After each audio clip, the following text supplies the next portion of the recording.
C'est une journée qui a changé le monde. Le 11 septembre 2001, des terroristes détournent 4 avions de ligne.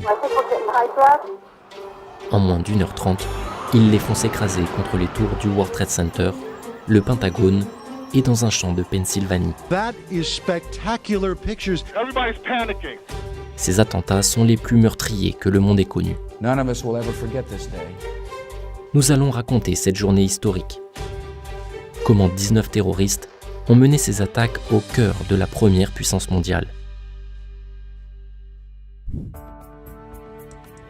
Ce mardi 11 septembre 2001, tôt le matin, 10 d'entre eux rejoignent l'aéroport de Boston. 5 sont passagers du vol 11. Ils décollent juste avant 8 heures. 5 autres terroristes ont embarqué dans un second avion, le vol 175. Ils décollent un quart d'heure plus tard. À ce moment-là, dans le premier avion, les pirates ont déjà pris le contrôle de l'appareil. Une hôtesse abritée à l'arrière de l'avion contacte sa compagnie aérienne.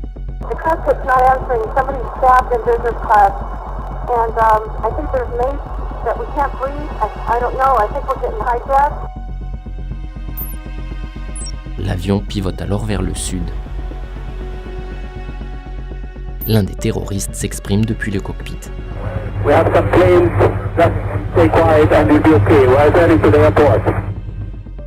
En parallèle, une demi-heure après son décollage, le deuxième avion est détourné à son tour. Selon le rapport officiel consacré aux attaques, les terroristes ont réussi à introduire des couteaux et du gaz lacrymogène à bord des 2 vols. Retour dans le premier avion. Une autre hôtesse appelle sa compagnie. Son interlocuteur lui demande de décrire ce qu'elle voit à travers le hublot. Nous volons très très bas. Nous volons bien trop bas. Oh mon Dieu, nous volons beaucoup trop bas. La conversation s'interrompt. Au même moment, 2 Français tournent un documentaire consacré aux pompiers new-yorkais. Quand soudain...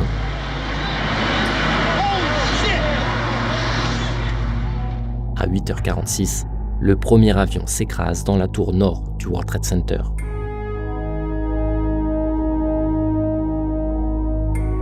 Dix minutes plus tard, le président américain George W. Bush, en visite dans une école en Floride, est discrètement prévenu du crash. 8h58. Le deuxième avion fait brusquement demi-tour, en direction de New York. À l'intérieur, un passager parvient à téléphoner à son père. Ils ont dit qu'ils avaient une bombe. Des passagers vomissent et sont malades. L'avion fait des mouvements saccadés. Je crois qu'on est en train de chuter. Moins de 20 minutes après le premier crash, et alors que de nombreuses caméras suivent désormais la situation en direct, l'avion frappe la seconde des tours jumelles. Les Twin Sisters sont le symbole de la toute-puissance financière et commerciale de l'Amérique. L'immense nuage de fumée qui s'échappe des 2 tours est visible depuis l'espace. À New York, c'est la panique. De nombreux secouristes arrivent sur place et montent dans les étages. Dans les tours, ceux qui le peuvent s'enfuient par les escaliers. Mais des centaines de personnes sont piégées au-dessus des zones d'impact. Certains sautent.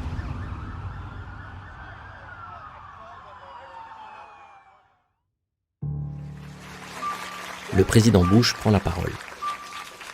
Ladies and gentlemen, this is a difficult moment for America. Terrorism against our nation will not stand. And now if you join me in a moment of silence. Une heure après avoir été touchée par le second avion, la tour sud s'effondre.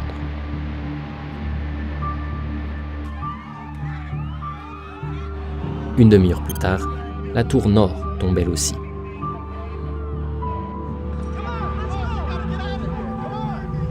Mais ce jour-là, New York n'est pas la seule cible visée. En parallèle, 9 autres terroristes détournent 2 avions. D'abord, le vol 77, parti de Washington.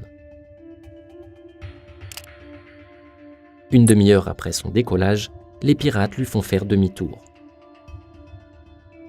Il s'écrase sur le Pentagone, le bâtiment qui abrite le département de la Défense des États-Unis.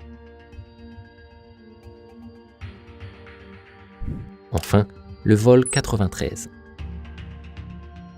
Après 1h15 de vol, les pilotes envoient des messages d'alerte.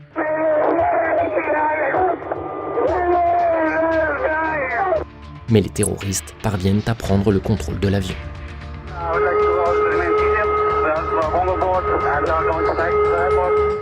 Une lutte s'engage avec les passagers.